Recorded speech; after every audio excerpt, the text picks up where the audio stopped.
So, preachers and sneakers. That was a big thing earlier this year, I think. I just realized that a lot of the people watching this video aren't actually going to know what Preachers and Sneakers is. Basically, it's an Instagram page that features a lot of celebrity pastors wearing expensive items of clothing, often shoes. The captions are generally quite funny. There's usually two types of people in the comment section. Either people that are like, wow, this is hilarious, oh my goodness. Or people that are like, SMH, this is worldly, and it makes me sad. So yeah, there's some context. Back to the video. This gold mine of an Instagram page is something I've thought a lot about on and off for like the past 6 months, but I recently kind of had a bit of an epiphany on the topic and I thought I would share. Some people will get mad at the dudes that are rocking like $500 shoes, but can we just acknowledge how much of a heart issue this is? Like, what if that pastor is rocking $500 shoes, but he got them for free or on a really good deal, or he doesn't own a TV and buying shoes is just kind of his thing? Your TV costs more than his shoes, and you probably waste way more time looking at your TV than he wastes looking at his shoes. And then you take a preacher like Vodi Bakum. He's generally a fairly well-respected preacher by those that know who he is. And he dresses pretty nice. Like, he really is passionate about dressing well with his suits and his ties and his matching clothing. Anyway, he probably spends a considerable amount of money on his suits. So basically the point I'm trying to make is we're kind of applying a double standard here. Maybe someone's just really into shoes, but they're pretty frugal everywhere else. On the other hand, it seems very spiritually immature and materialistic for a pastor to be rocking a $9,600 Supreme jacket. And there's a certain amount of flex factor that is involved here where we're just kind of uncomfortable seeing someone that is in a position that's supposed to be known for meekness and humility and self-sacrifice.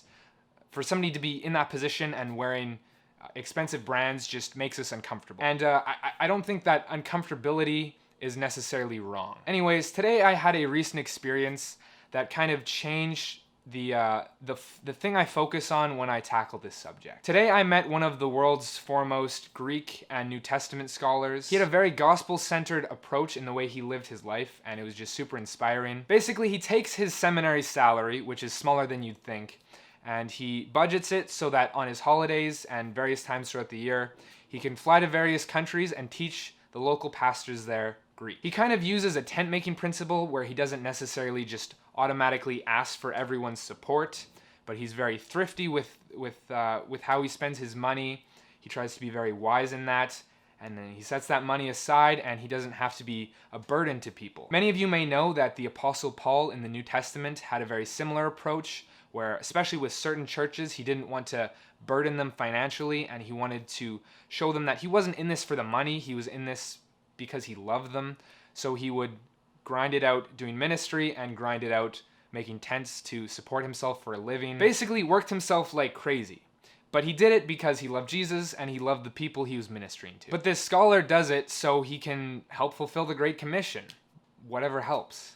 A lot of the buildings on his property are made of scrap materials, and a lot of the time, well actually most of the time, he doesn't celebrate like the entire Christmas holiday with his family, but that's the time he takes to go out and fly to these places. He still loves his family, but he sees that when it comes to money and time, most of America has gotten very idolatrous and materialistic, and American Christians have really gotten their eyes off of the ball. He loves Jesus, he loves people, and so he wants to devote his time and money to something that will have eternal significance. It was very inspiring to hear him share about it. Could you imagine out somewhere in the world a member of the persecuted church spending their money and time frivolously?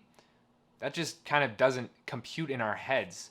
We would want to see them being very intentional and gospel-centered and mission-focused. But John Piper would say, regardless of the time and the situation, Christians should be living like the Americans did in the world wars. They should be living intentionally and not wastefully. So I think in the midst of this preachers and sneakers controversy, we should spend more time focusing on the ideals rather than so much on the should-nots. Obviously, there are times when the Bible has very clear commands of what we're supposed to do. I'm not trying to blur those lines. For example, if a pastor in a church commits adultery, We're not going to sit around and be like, oh, let's not worry about that, and let's worry about the ideal marriage of this elder over here. Look at him and his great, loving, sacrificial marriage. Just don't look at just, oh, that elder is such a great guy. Forgive me if I'm wrong, but I think you would want that pastor's sin dealt with. But you're not going to find a verse in the Bible that says, thou shalt not buy Supreme unless it's on a discount, because that is an abomination to me. No, you're going to find a lot of principles when it comes to this topic. Like, you cannot serve both God and money, or build up treasure for yourself in heaven. See, the point of the gospel is not that you turn from sin just for the sake of turning from sin. That's legalism, and the heart of legalism is pride, and last I checked, pride is still sin. Turning from sin merely for the sake of turning from sin is still sin. The point of the gospel is what you're turning towards. God alone is the only one that can make someone undergo a full heart change and sacrifice everything. So picture this. You have a sinner that is clinging to sin, and nothing will make them let go. And then their eyes are opened. They're not spiritually blind anymore. Their heart of stone is turned into a heart of flesh. They've been regenerated. They see Jesus as he is for the first time. What's their natural reaction going to be?